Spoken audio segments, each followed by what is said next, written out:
Welcome to the Parent Doctor podcast, where adults who are parents come to learn, lead with love, and grow.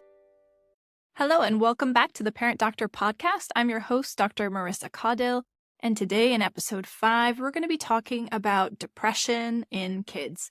And this will be including difficult topics like thoughts of self-harm, self-injury, thoughts of not wanting to be alive. So obviously this is a hot topic with a lot to cover. It's very emotional. So this is just a reminder and disclaimer that this podcast is an educational podcast. This is not meant to be a substitute for the evaluation, diagnosis, or treatment by a mental health professional.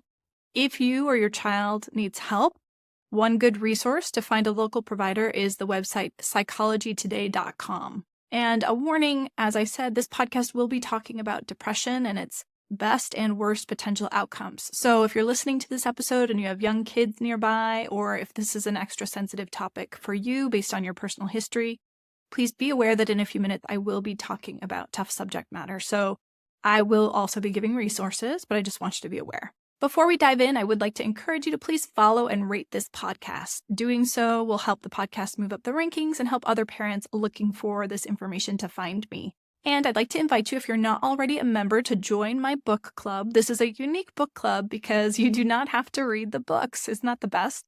I present a book that I've chosen that relates to parental wellness and parenting and kids every third Wednesday of the month at noon Pacific time. I hop on Zoom and I present it on Facebook Live. I give you the slides and an actionable PDF and access to the replay if you get on the list. So please do join. The link to that will be in the show notes description. This next month, which is June 2024, will be the book Brainstorm by Dr. Dan Siegel. It's all about adolescent brain development. It's a great book. And if you had an adolescent or teenage child, I'd recommend that they join us as well, and they're more than welcome to do so for that presentation. All right, diving right in, let's talk a little about depression. Statistically, 1 in 7 teens will have an episode of major depressive disorder. So let's first talk about what are the signs and symptoms of depression in kids, and how can you as a parent distinguish those from normal mood swings and normal behavior changes. Obviously, this is a challenge, right? Because we all know in adolescence especially, mood changes and behavior changes are common. Depression is really tough too, because 2 people with depression can look like they have almost completely opposite illnesses if we think about the symptoms and the criteria for making the diagnosis. But what we have to see is a change in baseline mood that persists most of the time for over 2 weeks. So if you're thinking about your own child and how will you know if this is depression or not, ask yourself, is my child more low in their mood, more sad, or more irritable over the last 2 weeks most of the time? Now, people who are internalizers tend to get low and sad. That's more often girls, but not always. And people who are externalizers tend to get irritable and angry, and that's more often boys, but not always. In addition to that baseline change in mood that is required for a diagnosis of depression, we need to see 5 or more of the following things: a decreased interest or pleasure in things that a person used to enjoy, a change in sleep, and this could be more sleep or less sleep, a change in weight and appetite, like an increased weight and appetite or a decreased weight and appetite. But in kids, it may not always be a weight change. Kids are growing, so they may continue growing, have a decreased appetite, and just not gain the expected amount of weight. So it doesn't have to be necessarily weight loss. Next, it can be feeling that your body is moving slower than usual, or that your body is feeling restless. And this is observable to someone watching you, not just subjective. Another symptom is excessive guilt or feelings of worthlessness. Another symptom is difficulty concentrating or making decisions. Another symptom is low energy. And another possible symptom is suicidal thoughts or recurrent thoughts of death or a feeling that others would be better off without you. So let's think about that, because when we think about those symptoms and the cluster of those symptoms, 2 people with depression could have a very different presentation. Let's consider person A, who has an externalizing, angry, irritable depression. So their mood over the last 2 weeks has been more irritable. You can imagine a teenager like this, right? And let's say they're sleeping less than usual. Again, you can imagine a teenager like that. Let's say that they're restless. Let's say they're eating less than usual. Let's say that they are feeling worthless, but this is a symptom you might not see, right? That could just be in their thoughts. So you could see all this irritability and anger and not realize that the thoughts that are driving that are thoughts of worthlessness or critical thoughts. And they may be having trouble making decisions. But again, you might just see this as an irritable symptom and not be so much aware of it. So you can see how that could could be a teenager who's depressed, and it could be hard to discern, is that depression or is it just, final exam time? Let's consider now person B. Let's consider someone who's more classically depressed. They're sad and tearful, sleeping excessively, gaining weight, moving more slowly, they have low energy, and they can't make decisions. I think in that latter situation, for me at least, that's a more classical depression. It's more easy to see this as depression.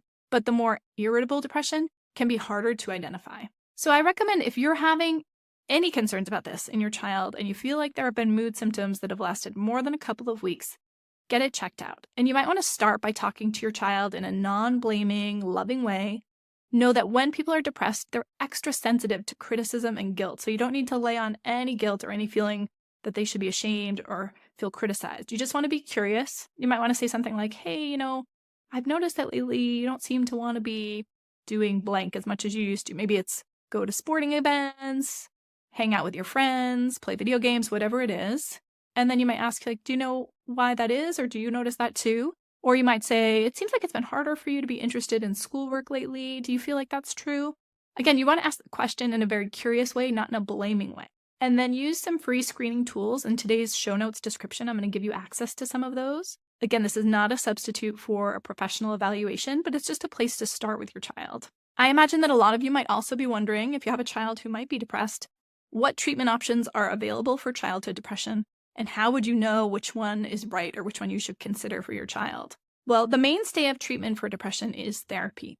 And as parents, we have to support our kids to have a solid health foundation. The therapy piece is important, but no therapist, even the best one in the world, is going to be able to replace your influence as your child's parent. So you need to support your child to have a good, solid foundation for their health and their mental health. This includes good nutrition, getting regular exercise, getting good, consistent sleep, so they're going to bed at the same time and waking up at the same time every day, staying hydrated, avoiding alcohol and drugs, managing their stress, getting supportive social interactions. I mean, in real life, not just online.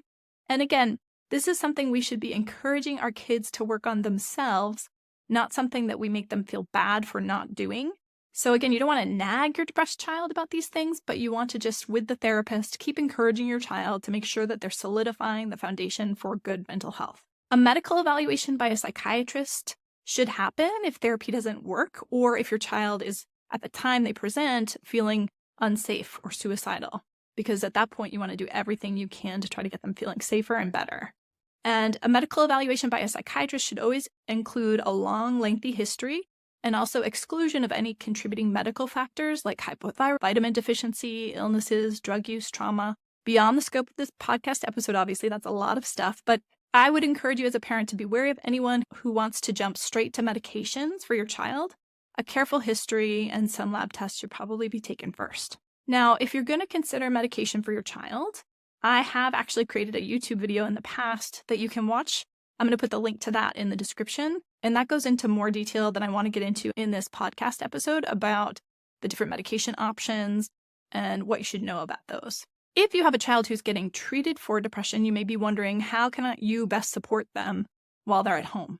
So if they're prescribed a medication by a psychiatrist or a primary care doctor, I would encourage you as the parent to handle administration of that medication.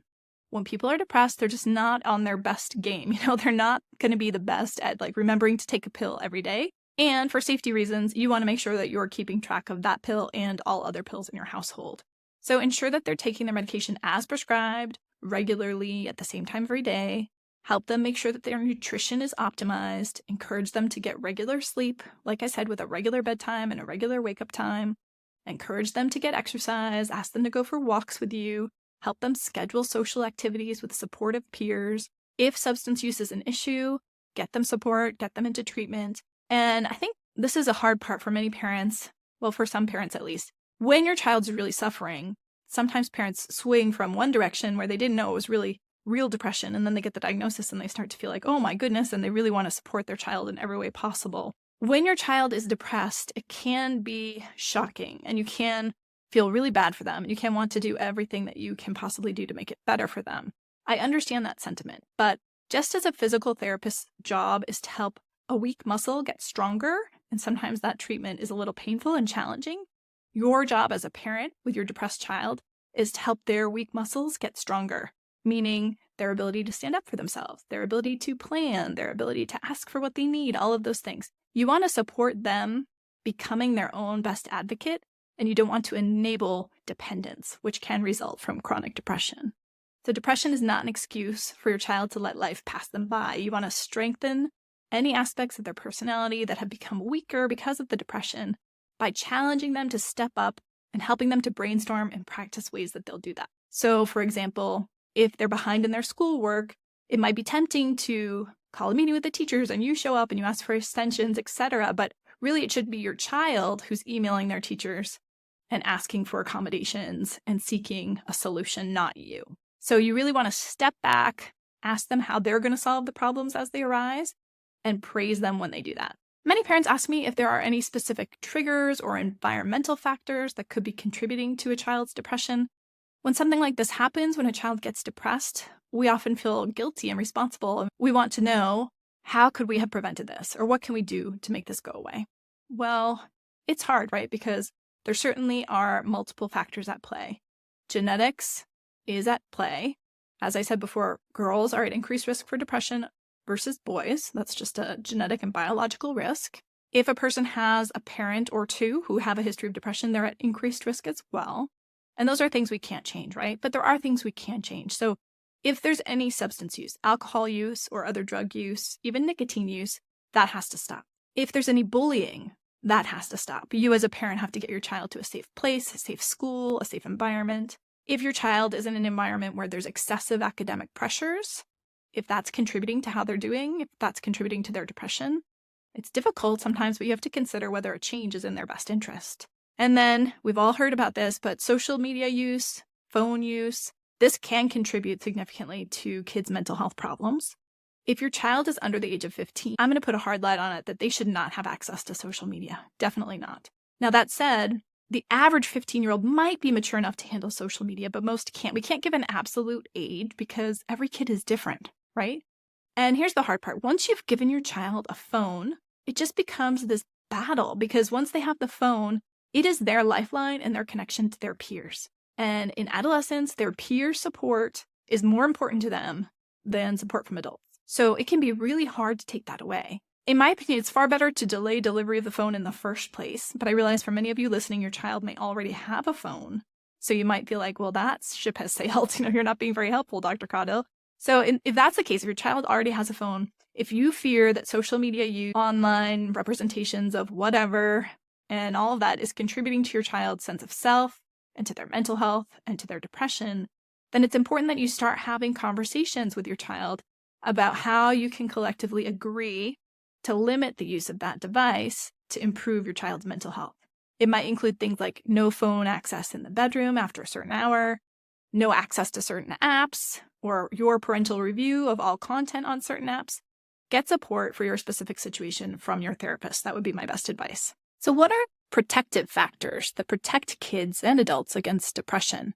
Getting back to what I talked about in the last episode, spiritual connection, a belief in something greater than yourself, in a higher power or a higher purpose, is extremely protective against developing depression. And we've talked before about my idea that basically all mental illness stems from overactivation of the survival pathways in the brain. Our brain's primary job is to keep us alive. That is what it does best. The survival networks in the downstairs lower part of our brain, the amygdala and the limbic system, those pathways are the ones that fire the fastest together. Those are the pathways that always work first. When those pathways are overused, and this can happen in marginalized and at-risk and traumatized people, like we talked about, it can also happen in very affluent groups.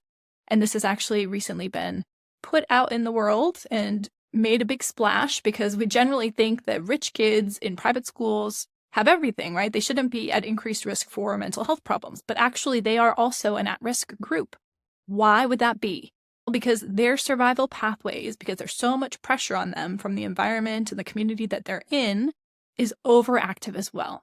So somewhat ironically, when the brain is constantly feeling like it's tired of trying to survive, that can result in a person developing depression and giving up on a will to live. We'll probably talk about this more in a separate podcast entirely because it's such an interesting topic. It's also the topic of the book Thrivers, which is going to be covered later this year in my book club. But it's the work of Lisa Miller and Cynthia Luthar that I talked about last time, and we'll be discussing that in the future, so stay tuned if that's of interest to you. You may be wondering what to expect in terms of timeline for improvement if you have a child who's getting treatment for depression. Well, it's hard for me to give a clear answer here because every individual is different in terms of their response to treatment.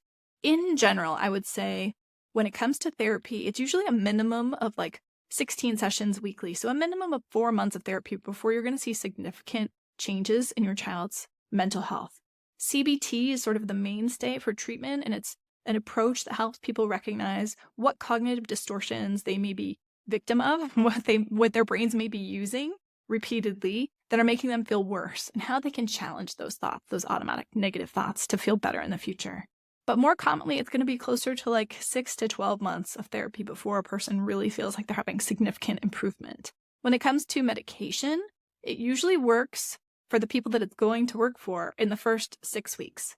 A trial of an antidepressant medication is considered 8 weeks, and it can take a minimum for most people of at least 2 weeks of taking a medication every day before they see any significant improvement. Now, the downside is that you can have side effects and negative symptoms from the first pill. So often what that means is in the first couple weeks of treatment, your child might feel physically worse, maybe mentally worse too, because the meds haven't kicked in before they start to feel a little bit better. And when medications, antidepressants work, what people report is that they don't feel great. They just feel less bad. It kind of feels like the floor of that low mood starts to rise. And so their lowest low isn't as low as it was before. All right, so now I want to talk a little bit about my clinical experience. I've worked for over 15 years as a child psychiatrist, particularly with an interest in mood disorders. So I've treated thousands of kids who've had depression, hundreds of kids who've been suicidal. Many parents ask me, does it just come out of nowhere? Does depression ever just happen? Do you see a lot of kids with great family relationships who suddenly get depressed? I will say I've seen it happen, but it's pretty rare. So more commonly, I see certain patterns. And I thought about this a lot before recording today's episode, and I wrote down kind of the recurrent patterns that I've seen commonly in young people with depression. Here they are in no particular order.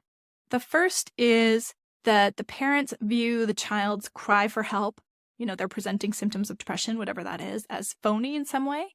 And in doing so, they miss an opportunity to connect and understand their child's subjective experience. And it's usually because they can't tolerate the child not meeting the expectations that they have for the child. So in these situations, I've often seen the parents label the child as lazy or selfish because they just can't believe that their child wouldn't just be doing well given all that they have. And this is related to the second pattern, which is that the parent may feel the child's depression symptomatology is sort of an affront to them or unjustified because in comparison to the parent's childhood and the parent's early life, their kid has a life that's so much better than their life was. So in comparison, they feel like their child has it all. How can they possibly be critical of them or unhappy? And in this case, the reason is that for the parent, I think even if they won't admit it, they feel like it's somehow their fault and they can't tolerate it. They can't tolerate that it's their fault. But the truth is, it's not their fault. Two people are having two different lives and two different experiences. And you can give your child everything, and they still may suffer from depression. The third most common pattern, I would say, and I talked about this in episode 2 about the vaping, is the child is using drugs and the parent doesn't know. Here in California, this is so common, especially when it comes to nicotine use and THC use. Another pattern is some family secret that a child is expected to hold. And this is presented in many various ways. Sometimes it's, the father's having an affair, the mother, purports to not know. And the child knows, but isn't supposed to tell, and nobody's saying anything, and it becomes this big secret. There's other secrets that I could discuss as well, but there's all kinds of secrets that families hold. And when there are secrets in a family, it can take a toll on a child's mental health for sure. Another pattern would be parents who are really living a life out of alignment with their values. They may not even know clearly what their values are. They may be complaining a lot, feeling disempowered, blaming others for their situation, feeling helpless. And this pattern of us as parents not leading in a way that is effective makes our kids feel uninspired to want to grow up and make it in life. If this is what they have to look forward to, oftentimes the kids in these scenarios will just say, no thanks, I'd rather not be here. Another pattern is a child who has a history of abuse and either hasn't disclosed it, or they disclosed it and the parents didn't believe them, or the parents didn't act to protect the child. Often this is because the abuser was a family member or a highly regarded community member. This is extremely detrimental to a child's health and will result in depression. And another pattern is a family where the parent is working so hard to hold it together. Often this is a single parent who is a caregiver for other family members, and the child, usually the oldest child in the family, a parentified child, will feel like they can't add any more to the parent's plate, so they can't ever come to their parent when they're having a hard time, because consciously or unconsciously that parent is at their limit, and this often empathic, attuned oldest child knows that, and so they feel alone in carrying the burdens that they're facing. If any of those situations sound like your situation or the situation of someone you care about, I want you to know you're not alone. I'm not blaming you. This is life, right? Like, these things happen. And in all of these situations, the 4 pillars of empowered parenting that I teach, and to remind you, those are defining direction, emotion regulation, practicing gratitude, and embracing failure. These will help you out of this problematic path, perhaps without your child even needing medication. There's so much that you as a parent can do to help support your child's mental health. If you want to learn more, please feel free to reach out to me. You can email me at hello@theparentdoctor.com, or you can book a free call on my website. Okay, now let's talk a little bit about some scary facts about suicide, because this is really important, and I want to leave you guys finally with some resources that you can use. Suicide surpassed homicide as the second leading cause of death in teenagers in 2021. The suicide rate overall, not just in kids, but overall, increased 36% from the year 2000 to the year 2021. Girls are 50% more likely than boys to be depressed, but boys attempting suicide are more likely to die than girls are because they use more lethal means. When it comes to how do people attempt suicide and commit suicide, when it comes to completed suicides, over 50% are by firearm. So when we're thinking about how can we reduce the risk of suicide, the number one thing that I talk to families about is firearms. And if you have a gun in your home, even if you think it's locked up and your child doesn't have the key or doesn't know where the key is or doesn't have the code, they probably do. More often than not, when I've talked to kids, they will tell me like, oh, I know where the key is, or I know what the code is. So you may think it's a secret, but it's probably not. So if you're in doubt in any way, please move the key or change the code if you can. And if you have a firearm that is loaded, that is especially important. If you can, please keep ammunition and the firearm separate and locked separately from each other. Aside from death by firearm, the second most common cause of death in suicide is strangulation or suffocation, usually by hanging. Obviously, this is a really tough one because if someone is intent on hanging themselves, it's really difficult to completely remove any such potential objects. And the third most common cause is death by poisoning or overdose. When it comes to kids who are at risk, I do talk with parents about making sure that a child doesn't have access to belts or other things. And I also talk about locking up medications. One thing we often overlook, especially here in the States, is the fact that many of us have large quantities of drugs that are particularly toxic in overdose to the point that they can be fatal. Things like acetaminophen, which is Tylenol. I think in general, we all think of Tylenol as really safe, right? But it turns out you don't need to take that much Tylenol to cause permanent liver damage. And if you have permanent liver damage, you'll end up on the transplant list. And if you don't get a transplant, you will die.